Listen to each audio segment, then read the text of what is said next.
Hello my dear student, welcome to my YouTube channel. मैं आपका educator Kishan Bharti आपका अपने यूट्यूब चैनल पर स्वागत करता हूं। सो माय डियर स्टूडेंट्स, आज का वीडियो आपके लिए बहुत ही ज्यादा इंपॉर्टेंट होने वाला। दोस्तों, आज के इस वीडियो में मैं आपको केवल वही प्रश्न बताऊंगा जो आपकी परीक्षा में आएंगे। क्लास 12 हिंदी वाले जितने भी विद्यार्थी हैं वो इस वीडियो को जरूर से जरूर देख लें। दोस्तों, यूपी बोर्ड में 7 सेट होते हैं, जो पेपर आपका बनता है 7 सेटों में बनता है। मैं आपको ये बता दूं कि आज की इस वीडियो में आपके सातों सेटों के मैं प्रश्न लेकर आया हूं कि आपको केवल केवल वही तैयार करना है, बाकी अदरवाइज कुछ नहीं तैयार करेंगे। यदि कोई ऐसा विद्यार्थी है जो अभी तक कुछ नहीं पढ़ा, वो केवल ये जो मैं आपको बताऊंगा उतना यदि तैयार कर लेता है तो उसके भी 90 प्लस नंबर आएंगे। चलिए मैं आपको पहले दिखा देता हूं, फिर उसके बाद मैं आपको और बताता हूं। ठीक, देखिए दोस्तों, ये आपके सामने देखिए, मैं आपको दिखा दूं, ये है मैंने बनाया है क्या, क्लास 12 हिंदी 2025 महत्वपूर्ण जो टॉपिक है। आपको टॉपिक पूरा पता है कि टॉपिक हमारा सिलेबस क्या है, आपको सब कुछ पता है, लेकिन मैं आपको केवल वही बताऊंगा जो आपकी परीक्षा में आएगा, अदरवाइज कुछ नहीं है। सातों सेट के में जहां पर इससे बाहर आपको कुछ नहीं है, सातों सेटों की मैं बात करता हूं कि इन प्रश्नों के अलावा कुछ भी नहीं आएगा। ठीक, चलिए मैं आपको सभी चीज को बताऊं, उससे पहले मैं आपको बता दूं कि मैंने जितने भी यहाँ पर प्रश्न लिखे हैं ये मेरा खुद का एक्सपीरियंस। मैंने 3-4 साल के मैंने मॉडल पेपर देखे, प्रीवियस ईयर के पेपर देखे, अनसॉल्व देखे, तो मैंने वहां क्या पाया, तो मैंने वहां पाया कि मैंने देखा कि जितने भी जो प्रश्न आ रहे हैं वो बार बार वही प्रश्न आ रहे हैं। कौन कौन से प्रश्न है, वही चैप्टर आ रहा है, वही साहित्यिक परिचय आ रहा है, वही जीवन परिचय, सब कुछ आ रहा है। चलिए मैं आपको बता देता हूं, यदि आप इतना तैयार कर लेते तो आपको मैं बता दूं कि आपके 90 प्लस नंबर 100% आएंगे। ठीक, चलिए मैं आपको सभी प्रश्न को दिखा देता हूं कि आपको क्या क्या पढ़ना है। मैं आपको जितने भी आपके टॉपिक है मैं आपको बता दूं, इससे बाहर आपका कुछ नहीं आएगा। चलिए स्क्रीन पे आपको दिख रहा होगा जो हमने हाथ में लिया है, देखिए यहां पर देखिए कि क्लास 12 हिंदी 2025 महत्वपूर्ण टिप्स।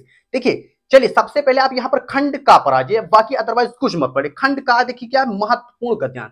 मैं आपको बता दूं कि जितने भी आपके गद्यांश है आपको सभी चैप्टर नहीं पढ़ना। गद्यांश के आपको सभी चैप्टर नहीं पढ़ना, केवल केवल 3 चैप्टर आपको पढ़ना है। 3 चैप्टर कौन पढ़ना है, राष्ट्र का स्वरूप आपको पढ़ना है, अशोक के फूल पढ़ना है, भाषा और आधुनिकता पढ़ना है। देखिए मैं आपको बताऊं, मैंने जब प्रीवियस ईयर का मॉडल पेपर देखा, अंशाल्व देखा, तो मैंने देखा कि राष्ट्र का स्वरूप, अशोक के फूल, भाषा और आधुनिकता, इन्हीं चैप्टरों से रेखांकन की व्याख्या करने को आता है, अदरवाइज कुछ नहीं आता। आपको सारा कुछ नहीं पढ़ना है। ठीक, तो केवल और केवल गद्य में आपको 3 ही चैप्टर आप तैयार कर लीजिए, अदरवाइज आप कुछ मत तैयार करिए, इन्हीं तीनों में आपको फंस जाएगा। ठीक, चलिए फिर इसके बाद प्रश्न नंबर 2 देखेंगे, महत्वपूर्ण पद्यांश। अब महत्वपूर्ण पद्यांश कौन कौन सा आपको नहीं पता, चलिए मैं बताता हूं पद्यांश में आपको कितने चैप्टर तैयार करने। ठीक, सबसे पहला चैप्टर आपका है पवन दूत का, फिर श्रद्धा मनु, फिर गीत महादेवी वर्मा का है। देखिए मैं आपको तीनों यही प्रश्न, तीनों जो चैप्टर हैं आप यही 3 चैप्टर तैयार कर लीजिए, अदरवाइज आप कुछ मत तैयार करिए, इन्हीं तीनों चैप्टर से आपका फंस जाएगा बोर्ड में। ठीक, जो रेखांकन की व्याख्या करने को आता है इन्हीं तीनों चैप्टर के अंदर आता है, इसके बाहर कुछ भी नहीं आता। आप यही 3 चैप्टर जो है आप गद्य में तैयार कर लीजिए और 3 ही चैप्टर आपको पद में तैयार कर लेना। ठीक, अदरवाइज आपको कुछ नहीं तैयार करना है। फिर इसके बाद प्रश्नोत्तर संख्या हम 3 देखेंगे, उसमें क्या है, लेखक का साहित्यिक परिचय। लेखक का साहित्यिक परिचय आपको पता होगा, ठीक, कैसे लिखा जाता है, लेकिन आपको ये नहीं पता कौन कौन सा आएगा। मैं आपको 3 पद में बताऊंगा, 3 गद्य में बताऊंगा, अदरवाइज इसके बाहर कुछ नहीं आएगा। ठीक, चलिए कौन कौन सा है, चलिए आपको हम दिखाता हूं, नेक्स्ट पेज पे देखेंगे।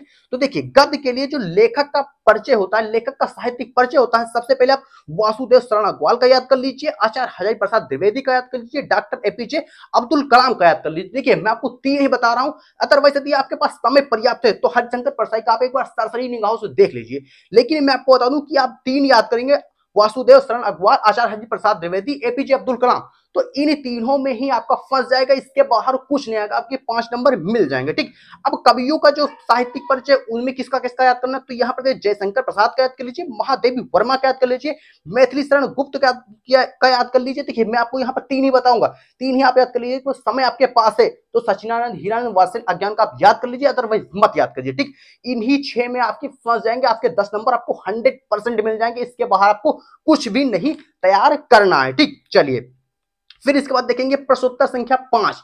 5 में क्या होता है, तो कहानी होती है। अब कहानी आपको कौन कौन सी पढ़नी, तो देखिए यहां पर मैंने कहानी लिखा, पंचलाइट कहानी का उद्देश्य और सारांश, ये दोनों चीज आप तैयार कर लीजिए। सारांश और उद्देश्य, जो ये दो ही चीज आपको पूछा जाता है, सारांश पूछा जाता है या फिर उद्देश्य पूछा जाता है, या फिर कथा वस्तु पूछी, कथा वस्तु बहुत कम पूछी, ज्यादातर सारांश ही पूछा जाता है। ठीक, फिर देखिए उसके बाद क्या है, बहादुर कहानी का उद्देश्य सारांश। देखिए मैं आपको बता दूं, कि मैं सातों सेट की बात कर रहा हूं, सातों सेट की मैं बात कर रहा हूं। आपको केवल बहादुर और पद्यांश या बहादुर कहानी और पंचलाइट कहानी आपको याद कर लेना है। ठीक, मैं आपको बता दूं कि बहादुर कहानी और पंचलाइट कभी कदा ऐसा होता है कि सातों सेट की मैं बात कर रहा हूं कि कुछ सेट में ऐसा होता है कि एक दो सेट में ऐसा होता है कि बहादुर और पंचलाइट कहानी नहीं आती। वहां पर क्या आती है, वहां पर लाठी आ जाती है और उसके साथ में ध्रुव यात्रा आ जाती है।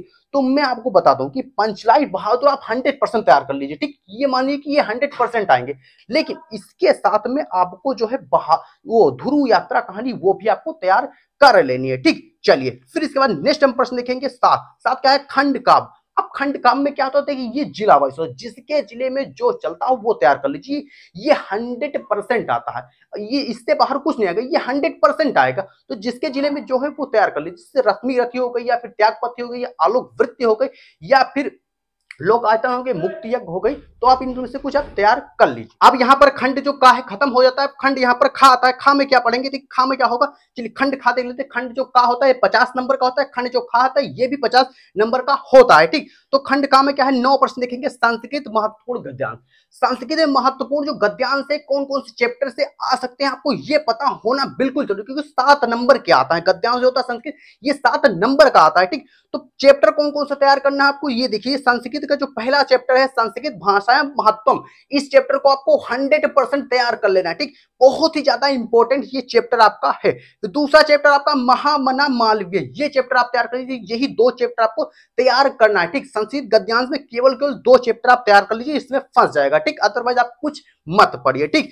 चलिए फिर इसके बाद नेक्स्ट देखेंगे प्रश्न नंबर 10। 10 में क्या होता है, संस्कृत महत्वपूर्ण पद्यांश। ठीक, पद्यांश में क्या होता है, पद्यांश में आपको श्लोक पूछा था। क्या पूछा था, श्लोक पूछा था। ठीक, तो श्लोक आपको किस किस चैप्टर का पढ़ना है, तो सबसे पहला जो चैप्टर आपका सुभाष रतनानी।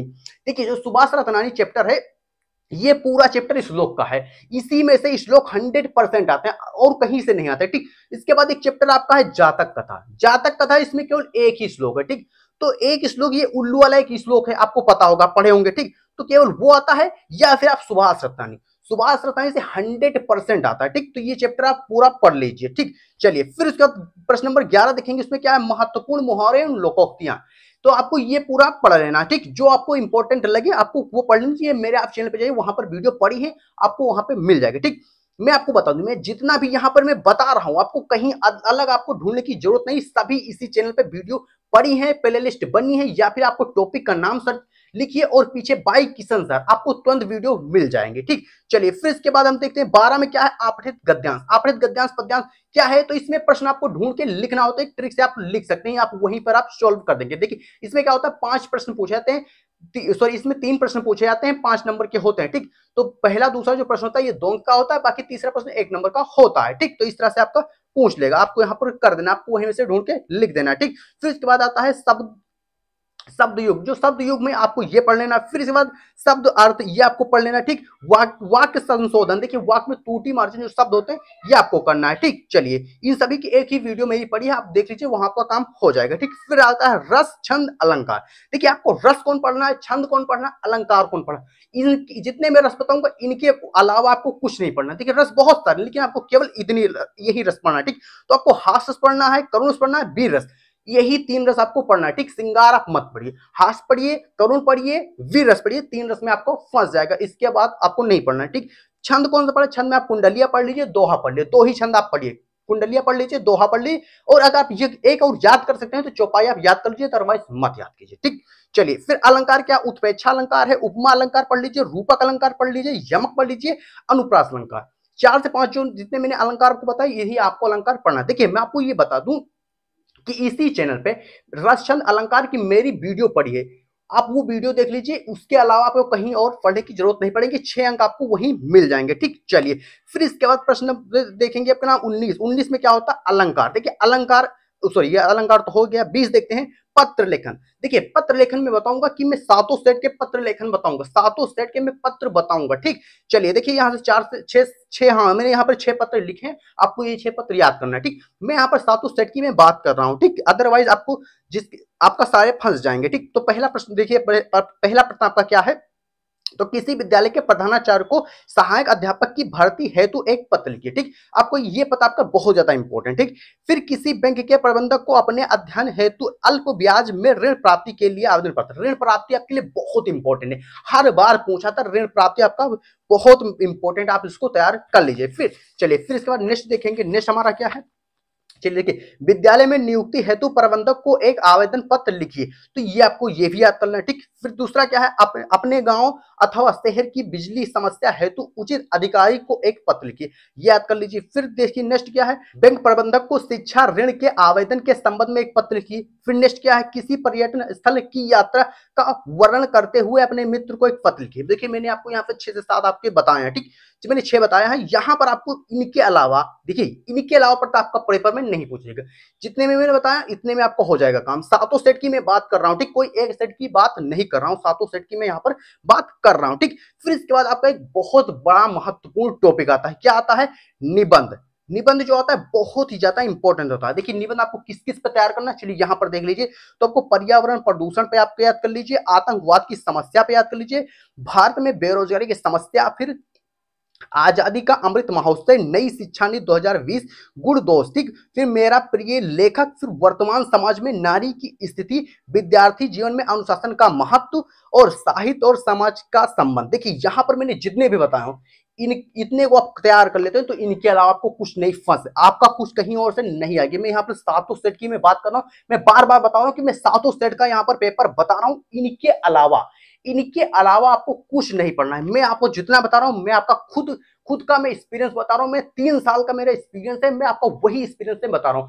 इसी एक्सपीरियंस से मैंने भी पेपर दिया है 12th का, मैं भी पास हुआ हूं। ठीक, तो आपको ये बता दूं कि मैं पास हो सकता हूं तो आप भी पास हो सकते हैं। ठीक, तो यहाँ पर जितने भी मैंने आपको बताया, जितने भी आपके टॉपिक बताए, जितने भी आपके प्रश्न बताए, इनको आप तैयार कर लीजिए। आप कुछ भी नहीं पढ़े तब भी आपके 90 प्लस नंबर आ जाएंगे। देखिए 90 प्लस आएंगे, 90 ऊपर नहीं आएंगे। क्यों? क्योंकि मैंने आपको 10 नंबर की रचनाएं नहीं बताई।